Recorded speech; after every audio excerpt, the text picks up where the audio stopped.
잠언 22장 6절 말씀을 먼저 읽고요.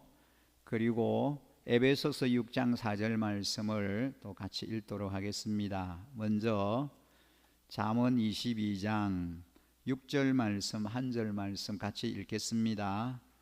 마땅히 걸어야 할 그 길을 아이에게 가르쳐라. 그러면 늙어서도 그 길을 떠나지 않는다. 에베소서 6장 4절 말씀입니다. 또 같이 읽겠습니다.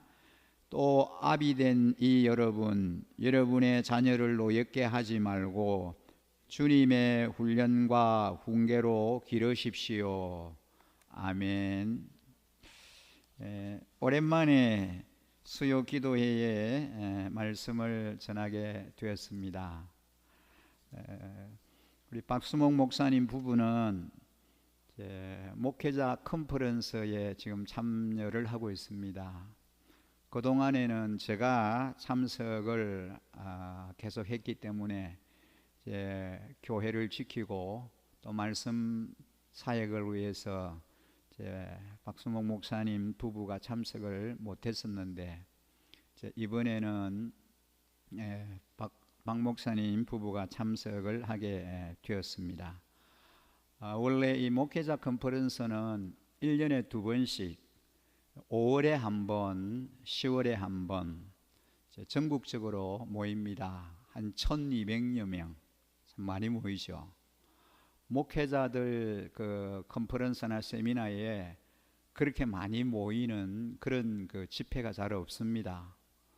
그런데 이 가정교회 목회자 컨퍼런스는 이제 세계에서 이렇게 옵니다. 우리 한국만 아니고 외국에서도 선교사님들이나 목회자들이 많이들 오세요. 호주에서도 오고 뉴질랜드, 그 다음에 뭐 일본, 여러 지역에서 그렇게 컨퍼런스에 목사님들이 옵니다. 왜 그러냐 하면은 그 컨퍼런스에 참석하면 참 유익하기 때문에 많은 유익한 것이 있고 얻어가는 것이 있기 때문에 항공료를 몇백만 원씩 그렇게 지불하면서 컨퍼런스에 참석을 하는 거예요. 전국에 1000몇백 명이 모일 수 있는 그런 숙박시설이 잘 없습니다. 그래서 강원도 현리 윌리 워크파크에 거기에서 여러 호텔을 빌려서 그렇게 모이곤 했습니다. 근데 너무 멀잖아요.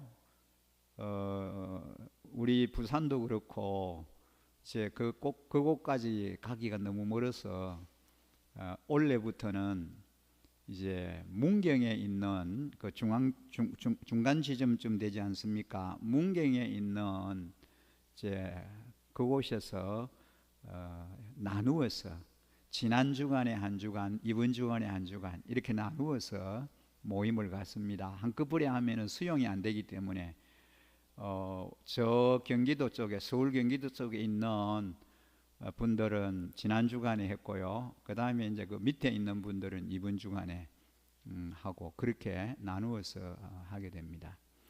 이 가정교회 목회자 세미나나 가정교회 평신도 세미나도 마찬가지예요. 지난 주간에 부산에 있는 미래로 교회가 가정교회 평신도 세미나를 이제 참석하는 분들을 모집하기 위해서 이제 40명인가요? 40명인가를 그렇게 모집하는데 1분 만에 다 끝나버렸대요. 1분 만에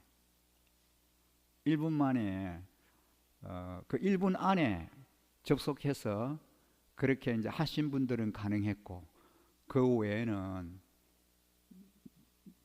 신청이 안 됐다 그러더라고요. 그래서 대단히 죄송하다고 그 교회 목사님이 많은 분들이 참여하기를 원하고 그렇게 시도를 했는데 뭐 기회가 주어지지를 못한 것에 대해서 대단히 죄송하다고 글을 올려놓은 걸 봤는데 평신도 세미나나 목회자 세미나에 그렇게 정말 놀라울 정도로 관심을 가지고 열심히들 참여를 하고 있습니다. 그럼 이제 목회자 세미나를 수료하신 분들만 컨퍼런스에 참여할 수 있어요. 그런데 그렇게 많은 분들이 1년에 2번씩 컨퍼런스에 2박 3일간 그렇게 참여를 하고 있습니다. 제가 지역장을 맡아서 이 부산 지역의 지역장을 맡아 있었기 때문에 그 컨퍼런스에 계속 참여를 했었고요. 이제는 지역장도 내려놓고 해야 할 시기가 됐기 때문에 그래서 이제 이번에는 참석을 하지 않고 우리 박수목 목사님 부부가 참여를 하게 됐습니다. 문자가 왔는데 너무 유익하고 참 좋다고 그렇게 문자를 보내왔었습니다. 내일까지 이제 마무리를 하고 이제 돌아오게 되겠습니다. 오늘은 박 목사님이 있으면은 계속되는 시리즈로 말씀을 전가하실 터인데 제가 금년 들어서 또 처음이고 이제 오랜만에 그렇게 말씀을 전하게 되는데 5월은 가정의 달이고 하니까 그래서 그리스도인의 자녀 양육이라고 하는 주제로 우리가 말씀을 함께 좀 나누었으면 좋겠습니다. 성경은 하나님께서 그의 자녀된 우리를 양육하는 방법을 자주 독수리 양육에 비유를 합니다. 우리 자녀들을 양육하는 것을 독수리가 그 독수리 새끼를 양육하는 것에 비유를 하는 그런 경우를 성경에서 많이 봅니다. 신명기 32장 11절에 보면 마치 독수리가 그 보금자리를 뒤흔들고 새끼들 위에서 퍼덕이며 날개를 펴서 새끼를 받아 그 날개 위에 업어 나르듯이 하신다. 그런 말씀이 있습니다. 제가 이 성경을 오늘 준비하면서 묵상을 할 때에 어떤 생각이 드나 하면은 정말 오래전에 제가 결혼하기 전에 우리 장인이 저 집사님이었는데 이 얘기를 하신 걸 제가 기억을 해요. 저는 그때 신학교를 다니고 있었는데 그런 얘기를 하시는 거예요. 독수리 새끼를 훈련을 시키는데 어떻게 시키느냐 하면은 독수리 새끼를 등에 업고 저 높은 데 올라가서 굉장히 높은 곳에서 독수리 새끼를 밑으로 사정없이 떨어뜨린다는 거예요. 근데 이 독수리가 한 번도 새끼가 날아본 적이 없으니까 그냥 위에서 공중에서 밑으로 떨어지는데 손살같이 떨어지는 거예요. 근데 그냥 떨어지면은 땅에 떨어지면은 죽는 거잖아요.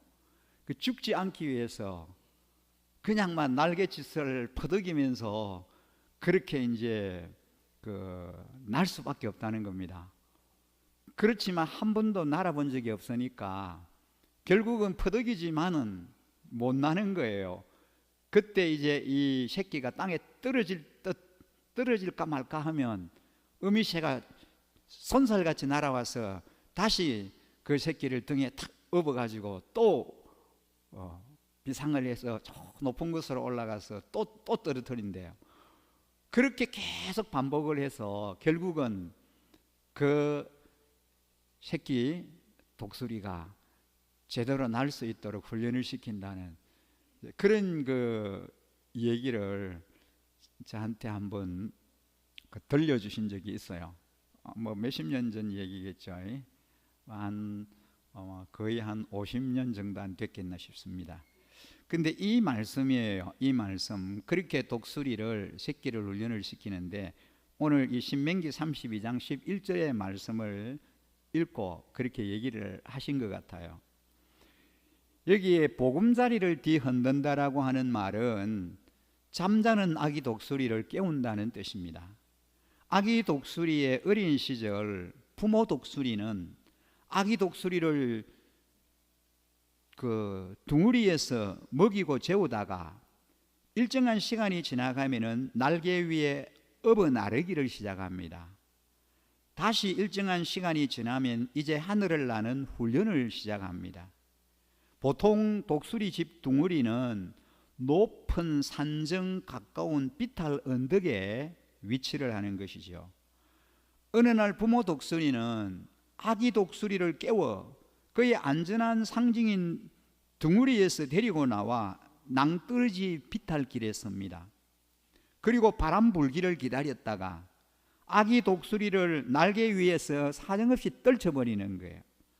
아직 한 번도 날아보지 못한 아기 독수리는 자기가 날 수 있다는 사실조차도 인지하지를 못한 채 살기 위해서 필사적으로 날개를 퍼덕여댑니다. 한없이 공포 속에서 하강하는 아기 독수리가 결정적인 위험에 처하기 바로 직전에 부모 독수리는 재빨리 아기 독수리 밑으로 하강하여 날개를 펴서 엎고 다시 집으로 상승을 하는 겁니다. 몇 번씩 이런 훈련을 거듭하면서 마침내 아기 독수리는 저 무한한 하늘의 공간이 자기의 세상인 것을 깨닫고 날개를 펴 비상하는 하늘의 왕자와 공주로 자라가는 것입니다. 오늘 본문 에베소서 6장 4절에 보면 사도 바울이 그리스도인 부모들에게 오직 주의 교훈과 훈계로 자녀를 양육하라 그렇게 말씀합니다. 여기서 사용된 교훈과 훈계 그리고 양육이라고 하는 단어는 모두 적극적인 훈련의 의미를 담고 있는 말들입니다. 자녀의 양육은 절대로 절로 되는 게 아닙니다. 훈련으로만 되는 겁니다. 여러분 다 부모님들이잖아요. 자녀들을 키우고 있고. 그런데 이 자녀 양육은 절로 되는 게 절대 아니에요. 훈련으로만 되는 겁니다. 자녀 양육은 자녀를 낳고 데리고만 있으면 자연적으로 되는 게 아니에요. 부모가 적극적인 교육의 비전을 갖고 양육할 때만 비로소 우리의 자녀들은 하늘을 나르는 비전의 주인공들로 자라가는 겁니다. 독수리가 훈련에 의해서 나르는 존재가 되는 것과 마찬가지지요. 방금 태어난 독수리를 격리시켜서 전혀 나르는 경험을 주지 않자 한 독수리가 닭과 어울리면서 평생을 닭처럼 땅을 기며 살아가는 그런 한 결과를 보게 된 사례도 있습니다. 독수리지만 이 독수리가 한 번도 창공을 날아보지 못하고 닭과 어울려 지내니까 닭처럼 그렇게 날지도 못하고 그렇게 지낼 수밖에 없더라는 것입니다. 그렇다면 우리들 그리스도인 부모들이 우리 자녀들을 그리스도인으로 자라가게 하기 위해서는 분명한 자녀 훈련의 철학과 자녀 양육의 비전을 갖고 자녀를 양육해야 할 책임이 우리 모두에게 있다라는 것이죠. 성경이 가르치는 자녀 양육의 원리는 뭘까요? 제가 어제 우리 어르신 유치원에 얼마 전에 오신 한 어르신이 계신데 이분은 우리 유치원의 막내예요. 최근에 왔고 나이도 제일 적은 분이에요. 51년생이니까요. 51년생이니까 뭐 우리 나이로 72, 셋 정도 되겠네, 그죠? 근데 이분이 제일 나이는 어린데 일주일에 3번씩 투석을 해요. 네, 하목토 3일간 원자력 병원에 아침에 8시에 가서 11시에 투석을 마칩니다. 그러면 그 아들이 둘인데 둘째 아들이 그 어머니와 같이 살아요. 그 둘째 아들이 아직 결혼을 안 했습니다. 어머니하고 같이 사는데 둘째 아들이 병원에 모셔다 드리면 8시부터 투석을 해서 11시 되면 끝나면 우리가 이제 가서 모시고 오는 거예요. 이제 일주일에 3번씩 그렇게 하는데 그 외에도 몸이 많이 여러 군데가 좀 안 좋으시더라고요. 그 이제 저하고 같이 이제 차를 타고 오면서 이런저런 그 얘기를 좀 나누었어요. 그분이 지난주에 저희 교회 예배에 참석을 했거든요. 그 저보고 하는 말이 목사님 너무너무 좋아요. 얼마나 좋은지 모르겠어요. 하나님이 저를 이 은혜로운 곳으로 인도를 해서 너무 좋아요. 그 뭐가 그러세요 하니까 그 어르신 유치원이 있다는 것도 몰랐는데 저희가 등급을 이제 신청해서 내 가지고 처음 이제 오신 거거든요. 그동안에 이제 투석을 하고 집에 혼자 그냥 계신 거예요. 그러니까 얼마나 힘들었겠습니까? 너무 좋다는 거예요. 여기 오니까. 그리고 교회를 다녔는데 코로나 때문에 교회를 못 가고 이때까지 제대로 교회 예배를 드리러 가고 싶은데 못 간 거예요. 그게 얼마나 답답하겠어요. 그래서 제가 물어봤습니다. 어르신 언제부터 교회 다니셨어요? 하니까 꽤 오래됐어요. 처음에는 포도원 교회를 다녔대요. 자기 시누이가 포도원 교회 모시고 자기를 데리고 가서 포도원 교회를 몇 년간 다녔대요. 그러다가 시누이가 덕계로 이사를 오면서 무지개 교회라고 하는 덕계 교회로 이제 갔는데 이 정관이 이분은 7년 전에 5단지가 입주할 때 이제 여기 오신 거예요. 근데 여기서 덕계까지 이제 시누이가 또 데리러 와서 가서 예배를 드리고 그렇게 하셨대요. 근데 이제 코로나가 오면서 교회를 못 가신 거예요. 그러고부터는 이제 시누이가 데리러 오지도 못하고 아들이 있지만 아들은 교회를 안 다니니까 교회를 못 가신 거예요. 이게 얼마나 답답하겠습니까? 교회도 못 가고 몸은 안 좋고 투석하러 다녀야 되고 너무너무 힘들었던 거예요. 그 여기 오니까 너무 좋고 예배에 이렇게 참석을 하니까 너무 좋대요. 그래서 정말 하나님이 나를 이렇게 좋은 곳에 인도해 주신 것이 너무너무 은혜롭고 좋대요.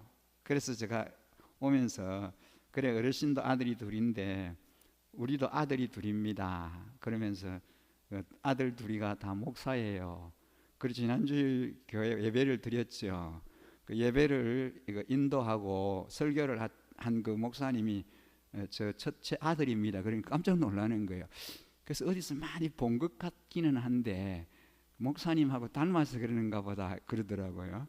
그 둘째도 목사인데 지금 저 울산 쪽에서 목회를 하고 있습니다. 그러니까 그래요 하면서 내가 이런 말을 해서는 안 되겠지만 목사님 자식 농사를 참 잘 지었네요. 그러시더라고요.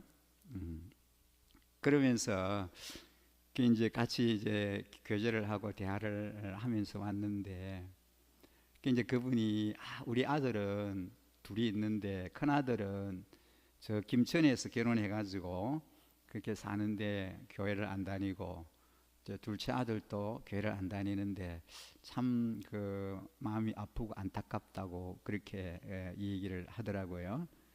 이분이 이제 처음부터 믿은 게 아니고 나중에 믿었기 때문에 자녀들이 다 성장하고 그랬으니까 자녀들을 신앙으로 키울 수 있는 기회가 없어서 아마 그러셨던 것 같아요. 그렇습니다. 이 자녀 양육이나 자녀를 우리가 그 신앙으로 키우는 것은 저절로 가만히 있는데 저절로 되는 거 아니거든요.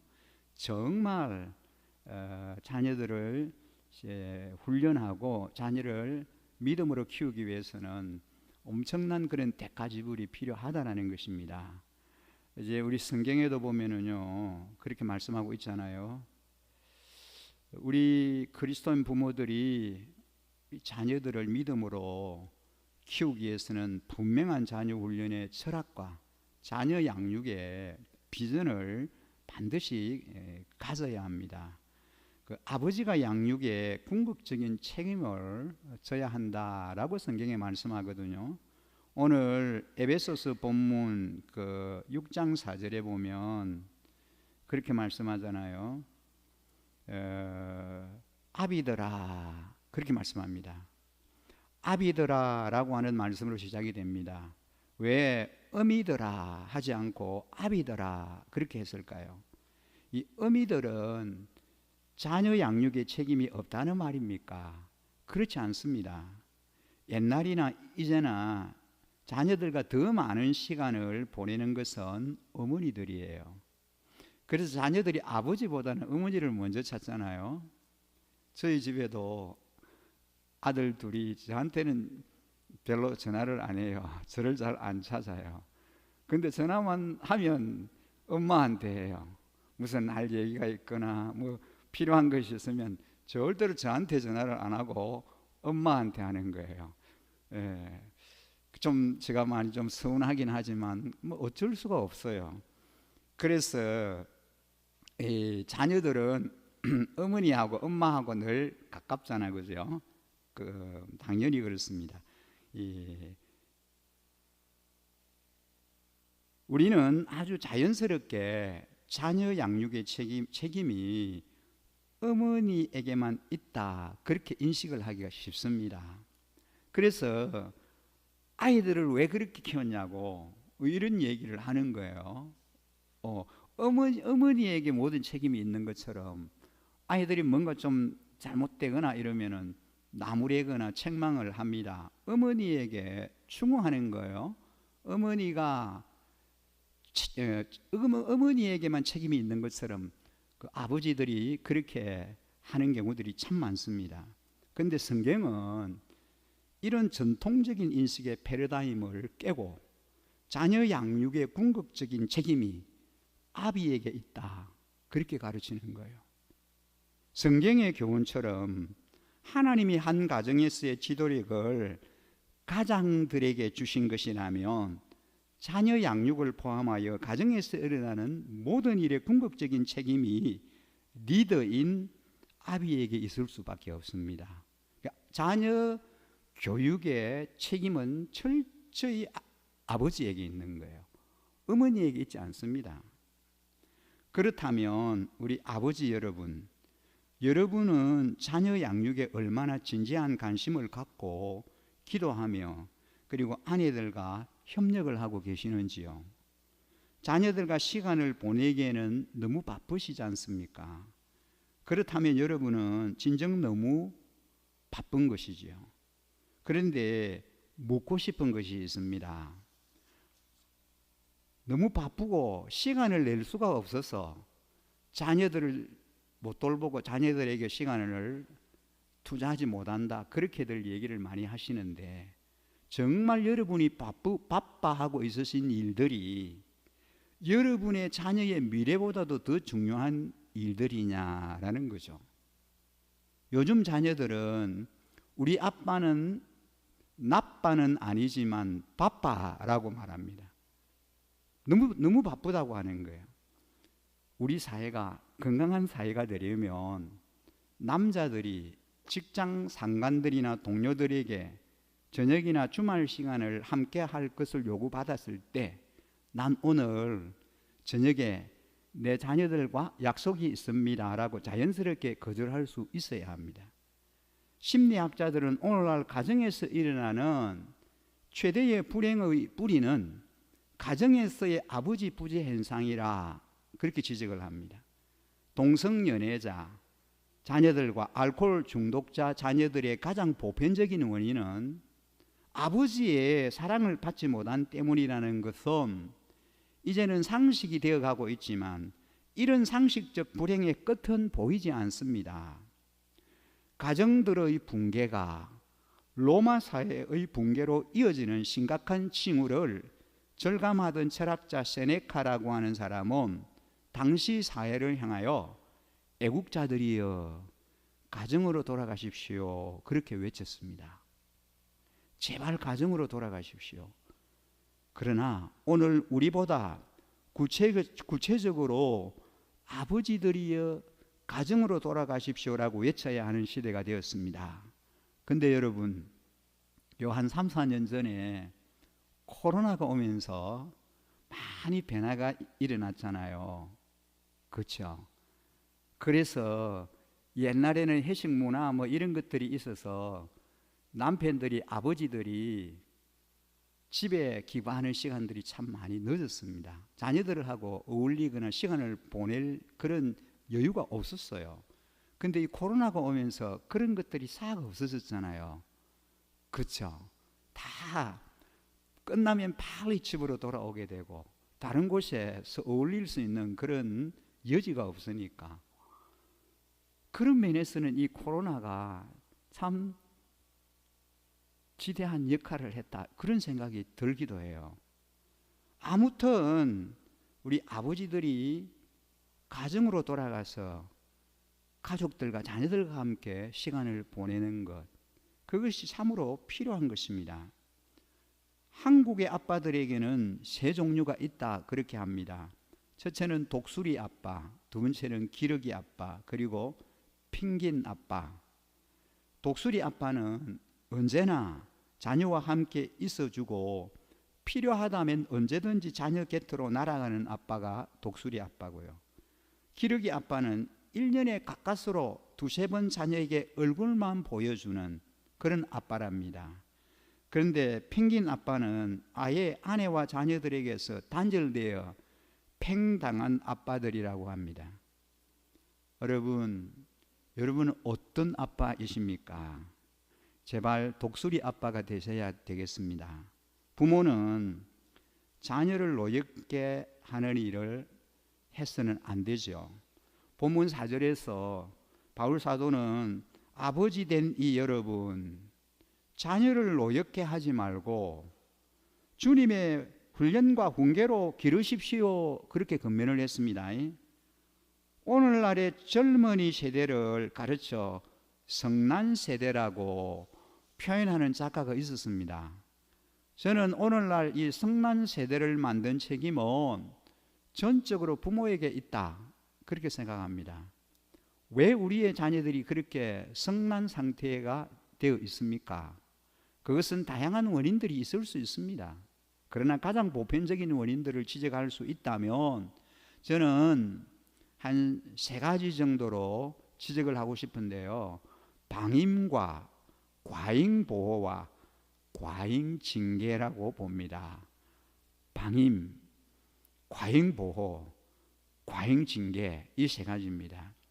혹시 우리 가정의 자녀들이 거의 방임 상태에 버림받고 있는 건 아닌가요? 우리 성도님들은 절대로 그렇지 않은 것 같아요. 그런 가정은 없는 것 같은데, 언제 여러분의 자녀들과 진지하게 시간을 함께 보내고 인생을 얘기해 보신 적이 있습니까? 방임 못지않게 나쁜 것은 과잉 보호입니다. 과잉 보호의 뿌리는 불신이에요. 자녀들을 믿지 못하는 겁니다. 그래서 모든 것을 대신하고자 하는 거예요. 부모가 대신하려고 합니다. 이런 자녀의 눈에 보이는 부모는 자애로운 부모가 아닌 자신의 인격성을 부정하는 폭군으로 보입니다. 그리고 과잉 징계는 결정적으로 자녀를 노엽게 하는 원인입니다. 오해하지 마십시오. 징계는 필요합니다. 성경에도 그렇고요, 기독교 학자들 그리고 징계는 반드시 필요합니다. 그러나 성경은 과잉 징계를 경계하고 있습니다. 그것은 자녀를 얻는 것이 아니라 자녀를 잃어버리는 거예요. 성난 자녀를 만들지 않으려면 어떤 경우에도 부모는 성이 난 상태에서 자녀들을 나무라지 말아야 합니다. 부모의 감정이 통제 안 된 상태에서의 어떤 이야기도 그것은 자녀들에게 부모의 교육이 아닌 폭력으로 이해될 수 있습니다. 그러므로 그리스도인 부모들의 자녀 양육의 출발점은 부모 자신의 감정의 통제여야 합니다. 어떻게 우리는 자녀들을 향한 속상한 마음들을 다스릴 수 있겠습니까? 그 성경적인 대답은 성령 충만입니다. 바울 사도는 에베소서에서 가정에 대한 그의 교훈을 시작하면서 제일 먼저 강조한 것이 뭡니까? 성령 충만입니다. 에베소서 5장 18절을 기억하시죠? 술 취하지 마십시오. 거기에는 방탕이 따릅니다. 성령의 충만을 받으십시오. 성령 충만의 가장 중요한 특징은 자제력입니다. 자제력. 술에 취하면 술의 지배를 받고요. 성령이 충만하면 성령의 지배를 받습니다. 그래서 성령 충만을 술 취하는 거하고 대비를 시키는 거예요. 술 취하지 마십시오. 거기에는 방탕이 따릅니다. 성령의 충만을 받으십시오. 왜 성령 충만을 받는 거하고 술 취하는 거하고 대비를 시킵니까? 술에 취하면 사람이 완전히 술의 지배를 받잖아요. 그 평소에는 온순한 사람이 술이 들어가면 간이 커지잖아요. 그래서 평소에 못하던 말도 하고 술 기운을 빌어서 그냥 자기 속에 있는 거 다 쏟아내고 그러잖아요. 술이 그 사람을 통제하고 다스리기 때문에 그렇습니다. 마찬가지로 성령 충만하게 되면 성령이 그 사람을 완전히 통제하고 지배하는 겁니다. 성령의 지배 아래 들어가는 것을 성령 충만한 상태다. 그렇게 우리가 말씀하거든요.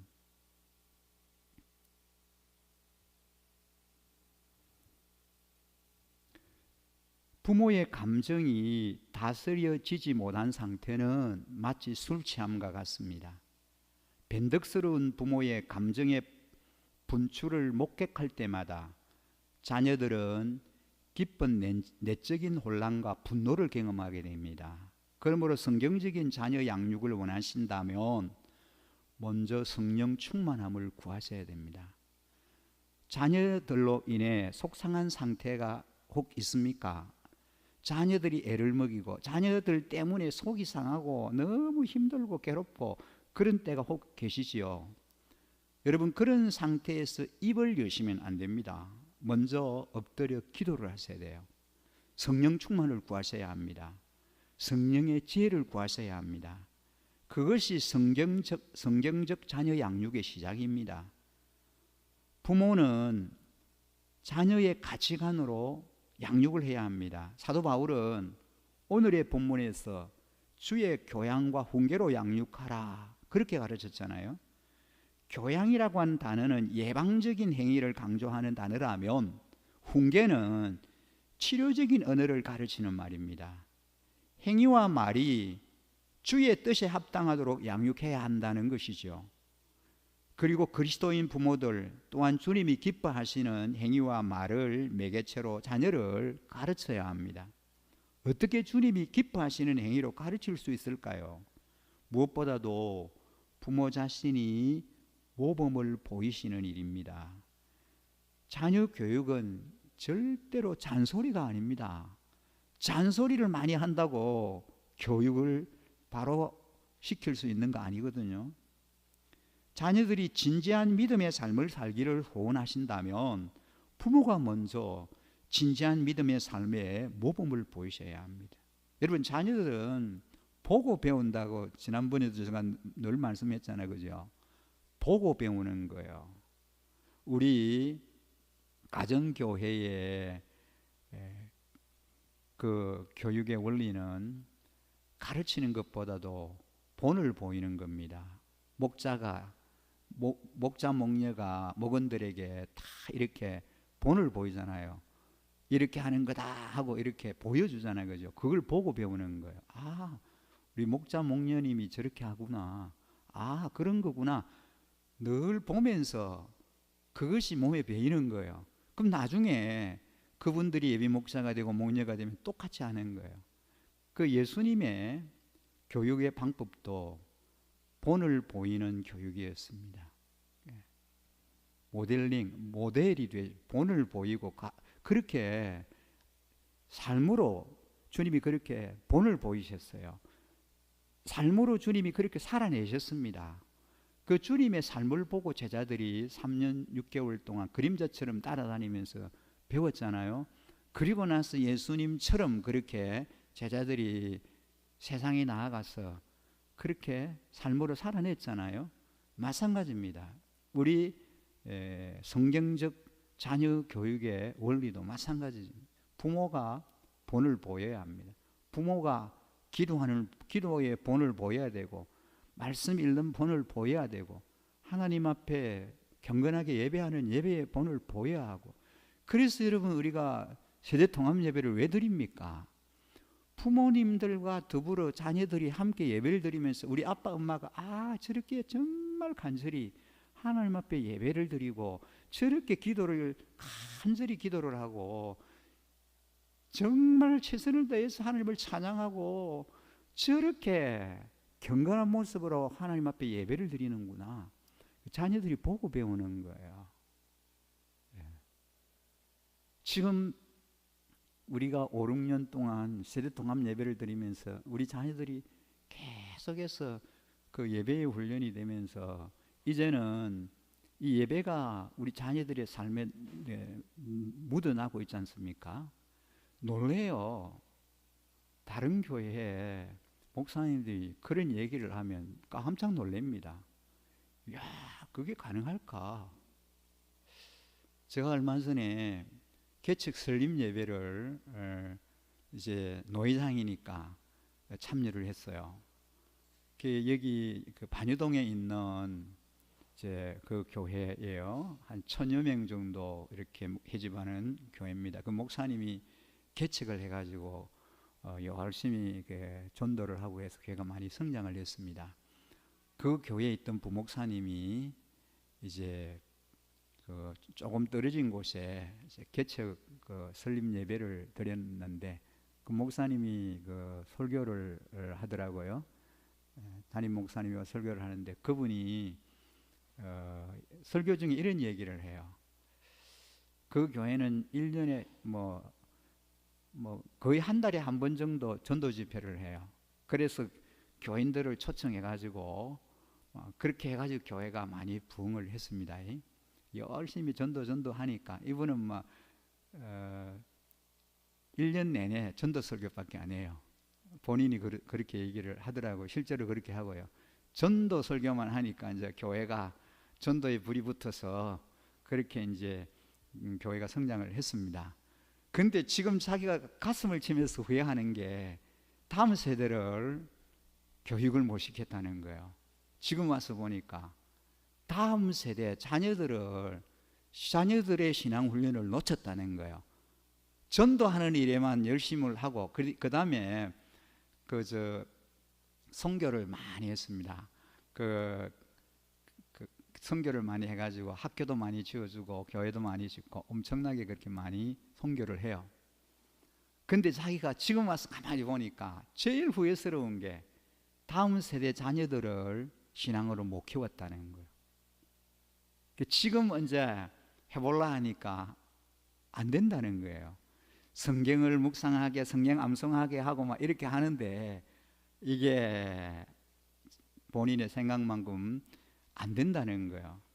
그래서 너무너무 후회스럽다는 얘기를 하더라고요. 다른 거는 모르겠는데 이제 이 다음 세대를 제대로 신앙 훈련을 못 시켜서 유치부에 졸업하면은 초등학교에 올라가니까 쑥 떨어져 보고, 초등학교 졸업하고 중등부에 올라가니까 아이들이 절반 떨어져 보고, 또 중고등부 졸업하고 대학부 올라가니까 아이들이 몇 명 남지도 않고, 지금 그런 현실이라고 목사님 입으로 그렇게 얘기를 하면서 너무 후회스럽다고.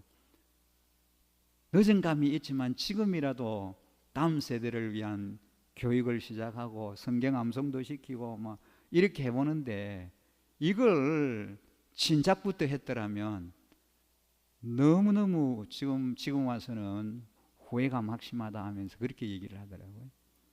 여러분, 그렇습니다. 이 자녀들의 이 믿음 훈련, 신앙 훈련, 예배 훈련, 경건 훈련, 정말 하나님께서 우리 교회에 주신 은혜와 복이 저는 많은 것이 있지만, 우리 교회가 가정교회를 하고 이런 것도 은혜고 복이지만, 우리 다음 세대 자녀들을 믿음과 말씀과 신앙으로 그렇게 일찍부터 훈련시키고 철저하게 말씀 안에서 예배자로 키웠다는 거, 이건 너무너무 하나님 앞에 감사할 일이에요.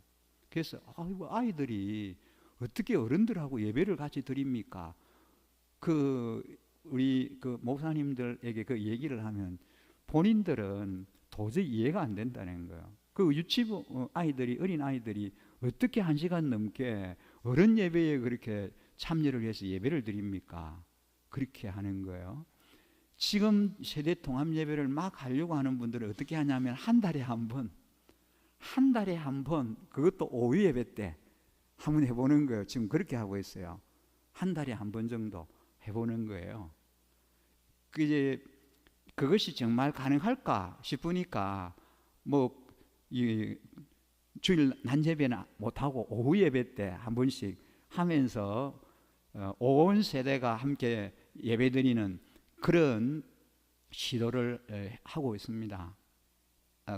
너무너무 하고 싶은데, 세대 통합 예배도 하고 싶고 앞으로는 꼭 그렇게 가야 된다는 걸 아는데 시도를 못하는 거예요. 감히 도전을 못하는 겁니다. 안 될 거라고 하는 그런 생각이 많기 때문에 그렇게 하는 거예요. 근데 우리도 처음에는 그랬잖아요. 야, 정말 우리 아이들이 어떻게 어른들하고 예배를 드릴 수 있을까? 저도 굉장히 조심스러웠어요.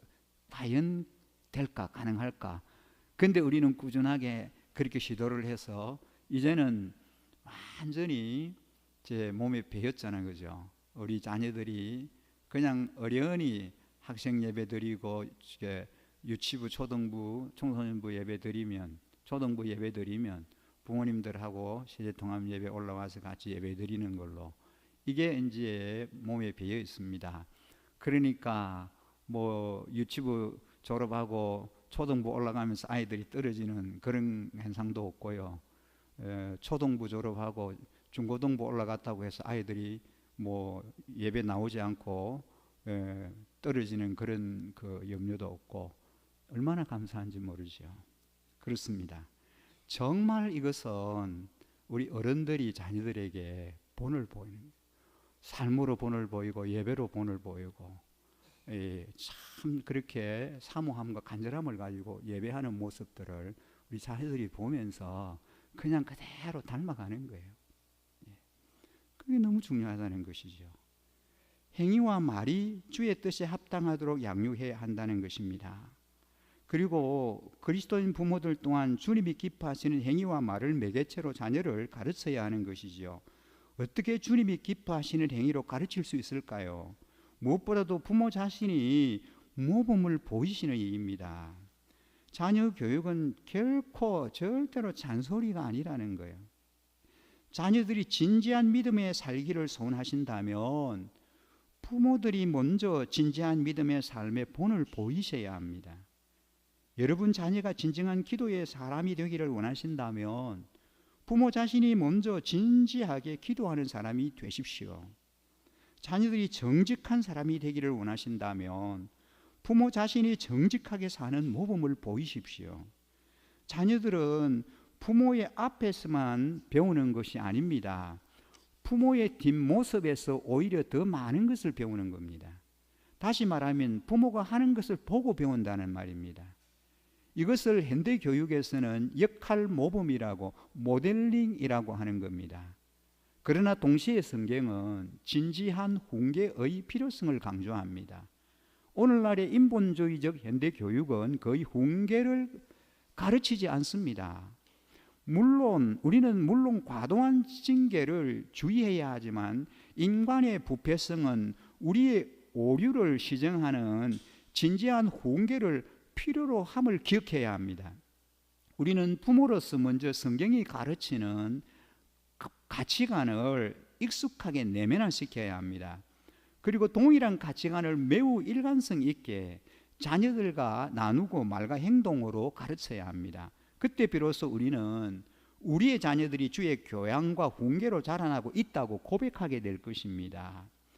여러분, 마시멜로라고 하는 그 이야기에 나오는 책이 있잖아요. 마시멜로. 이 책에 보면은 인도의 마하트마 간디의 가족 이야기가 나옵니다.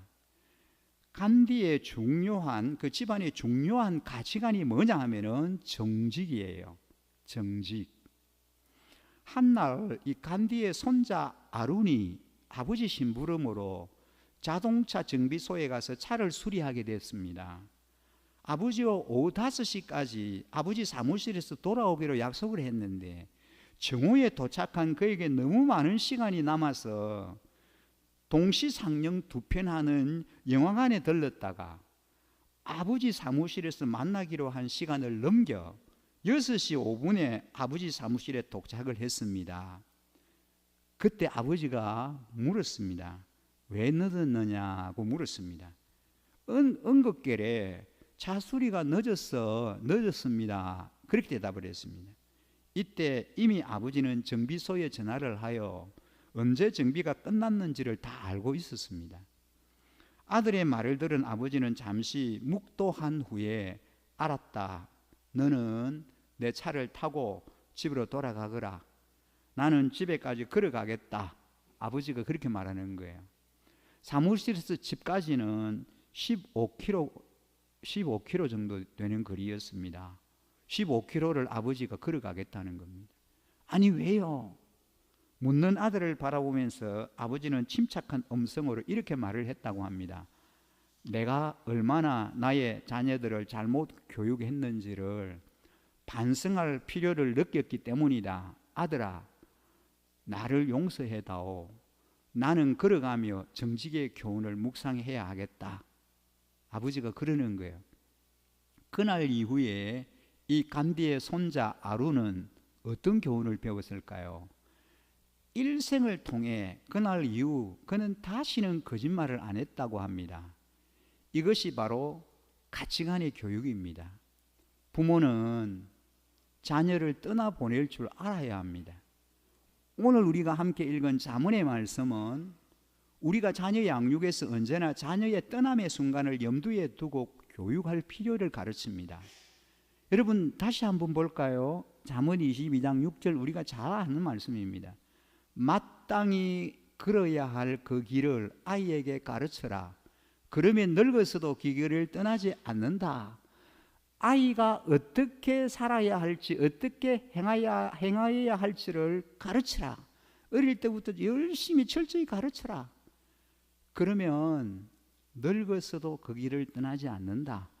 제가 늘 말하잖아요. 이 늙어서라고 하는 말은요, 턱에 수염이 나기 시작할 때를 말하는 거예요. 그때가 언제입니까? 청소년 때입니다.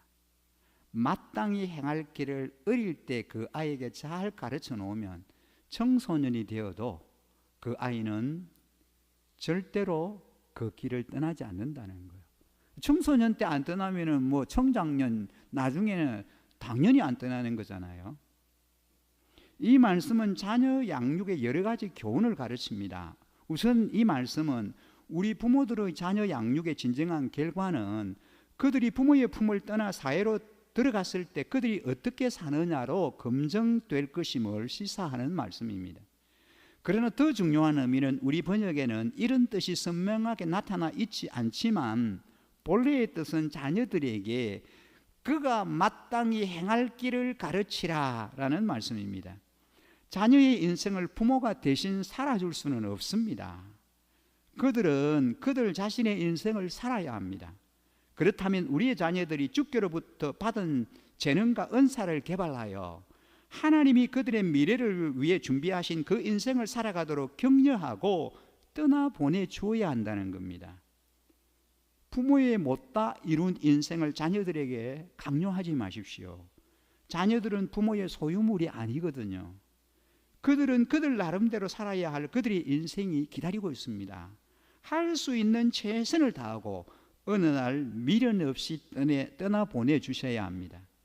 그리고 그 떠남의 날을 생각하며 오늘 여러분의 자녀들을 위한 최선의 준비가 무엇인가를 기도하셔야 합니다. 오늘은 5월 이제 마지막을 우리가 이렇게 보내면서 우리 그리스찬으로서 우리 자녀들을 어떻게 믿음 안에서 잘 양육해야 할 것인가, 대단히 중요한 일이잖아요. 이보다가 더 중요한 그 일이 또 어디 있겠습니까? 그렇죠? 제일 중요한 일이잖아요. 그래서 그리스도인 자녀의 양육이라고 하는 주제로 우리가 말씀을 함께 생각했습니다. 그래서 믿음의 가정에 믿음의 자녀가 나고요, 자녀들을 위해서 기도를 많이 심어 놓을 때 결코 그 기도를 먹고 자란 자녀는 결코 잘못되지 않습니다. 혹 넘어지는 한이 있어 다시 일어납니다. 잠시 떠나는 일이 있다 손쳐도 반드시 다시 돌아옵니다.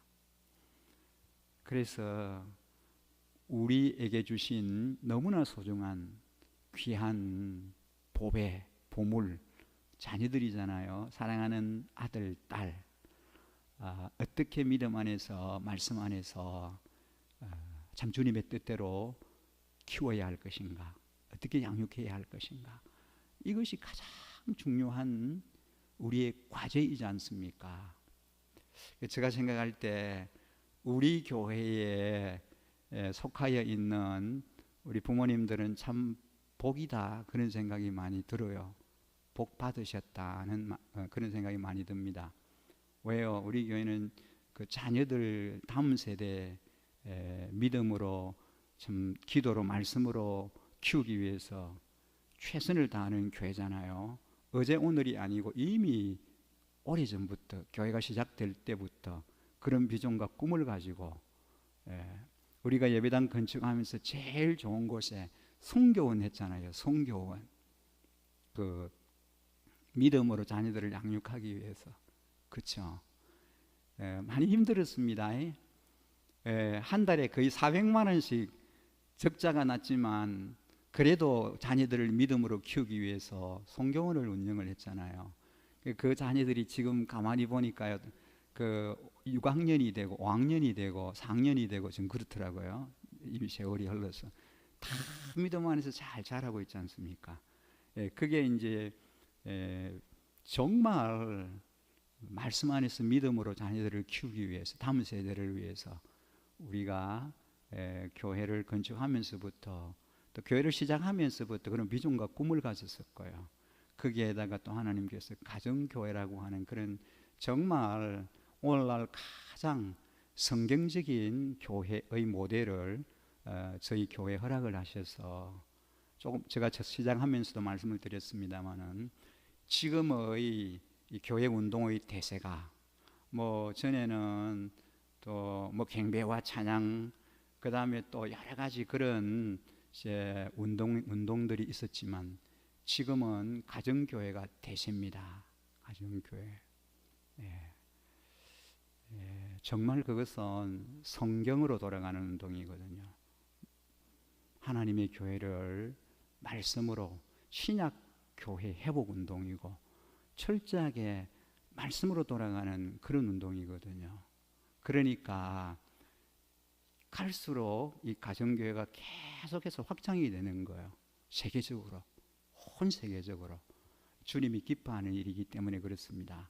우리 교회도 12, 13년 전에 가정교회를 시작해서 이제는 제가 보니까 거의 우리 교회가 가정교회의 그 틀을 잘 이렇게 기초를 잘 다진 것 같아요. 계속해서 지금 말씀 안에서 아름답게 성장해가는 이런 모습들을 보게 되는데 하나님의 은혜고 축복이다 생각이 들죠. 그렇습니다. 계속 우리 믿음의 자녀들을, 우리의 후배들, 우리의 다음 세대들을 정말 진리 안에서, 말씀 안에서 하나님을 경외하는 축복의 자녀들로 키워나가는 것, 그런 그 모델과 그런 주님이 원하시는 아름다운 비전을 가진 교회니까 주님이 기뻐하시잖아요. 그래서 주님께서 계속해서 우리 교회에 또 복을 주시고 은혜를 주시고 하나님께서 더 많은 기업을 우리에게 허락해 주시리라고 저는 그렇게 확신을 합니다. 오늘 크리스찬의 자녀 양육에 대해서 말씀을 좀 같이 나누었는데 우리에게 주신 이 보배로운 사랑하는 아들, 딸, 정말 믿음 안에서 말씀 안에서 주님의 사랑으로 우리 다음 세대의 그 축복의 자녀들을 열방을 변화시키는 내션 체인저로, 그리고 다니엘과 같은 그런 영성을 가진 축복의 자녀들로, 그리고 우리나라와 민족을 위해서 정말 놀라운 그 일익을 감당하는 그런 보배로운 믿음의 용사들로 자라갈 수 있게 해달라고, 이 시간 좀 우리 다음 세대 자녀들, 내 사랑하는 아들, 딸들을 축복하면서 또 우리 다음 세대, 우리 자녀들, 유아부, 영유아부, 유치부, 초등부, 청소년부, 청년부, 우리 교회에 속하 있는 한 어린 생명, 그리고 그 다음 세대를 양육하고 있는 우리 교육 목자님들, 하나님께서 우리 교회를 더 사랑하셔서 이 정관에 있는 방황하는 많은 심령들이, 많은 청소년들이, 어린이들이 주님의 품으로 돌아오게 해달라고, 계속해서 어르신들이 이제 유치원을 통해서 우리 교회로 이렇게 예배의 자리에 나오시는 분들이 계속해서 늘어나고 있습니다.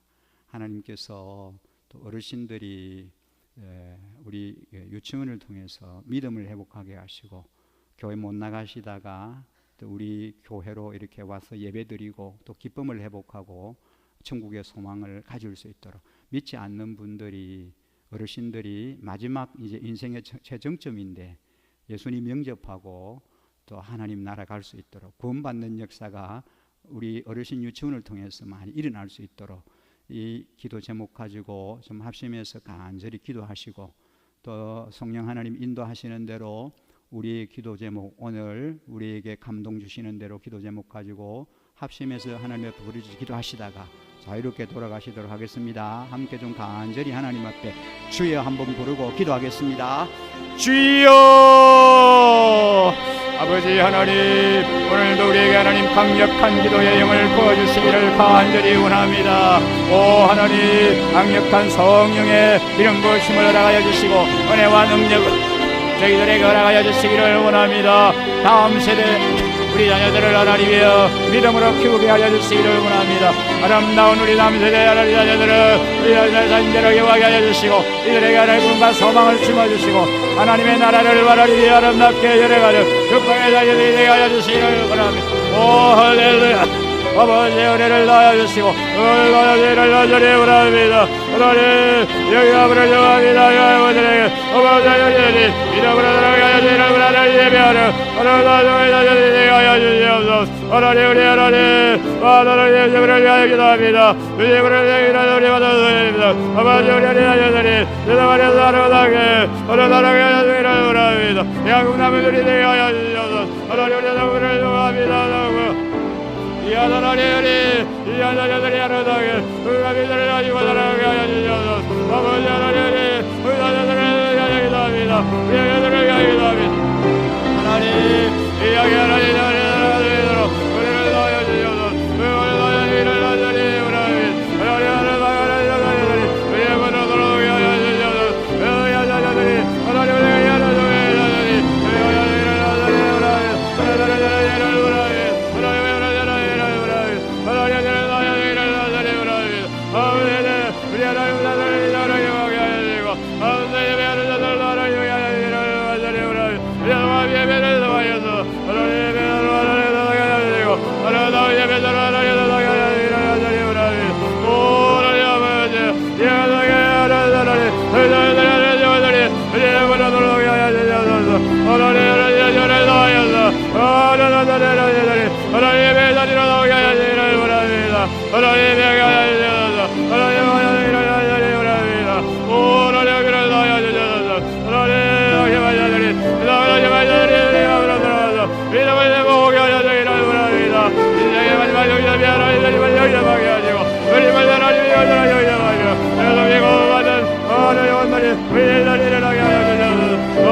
남자들이 많이 나가야 되고